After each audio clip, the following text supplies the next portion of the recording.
In the context of the renewal, the use of learning situations is encouraged, but very often, material labeled as a learning situation is actually a learning activity or an exercise.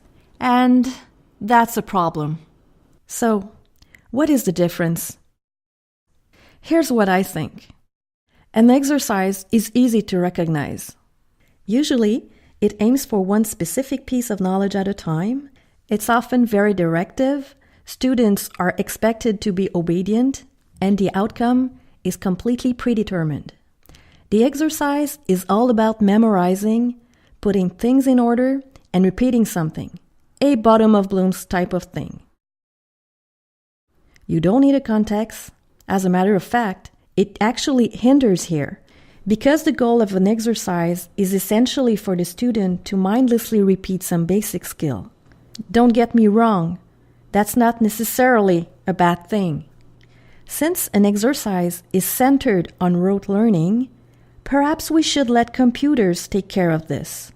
The student himself or the computer can correct the exercise very easily.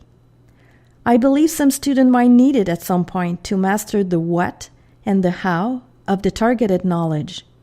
But who's to say that every student actually needs it?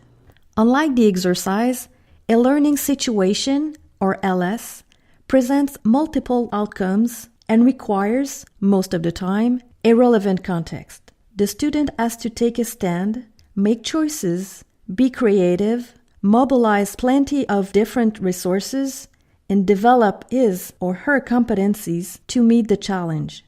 The tasks here play at the top of Bloom's taxonomy, and all of this makes the LS practically impossible for a computer to correct.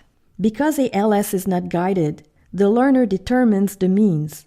The LS is not an exercise, nor should it include any exercises.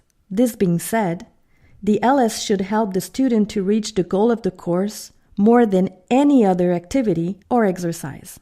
So, what about the learning activity? Well, it falls in between those two. It is more engaging cognitively than an exercise, but not quite as much as a learning situation.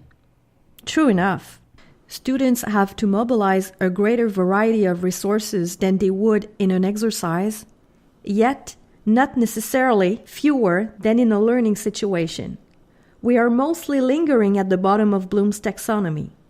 When we do venture at the top of Bloom, the tasks tend to be very guided. Maybe that's where the confusion stems from. The learning activity very often steps on the toes of both exercise and learning situations. It is more than an exercise, but less than a learning situation. Here are 4 easy-to-remember criteria that will help you better distinguish these learning tools. The type of expected answer. How easily could a computer correct this? Position in Bloom's revised taxonomy. And pedagogical intention. When there's confusion between the 3 types of learning tools, how can one be sure of offering the right tool to the learners at the right time?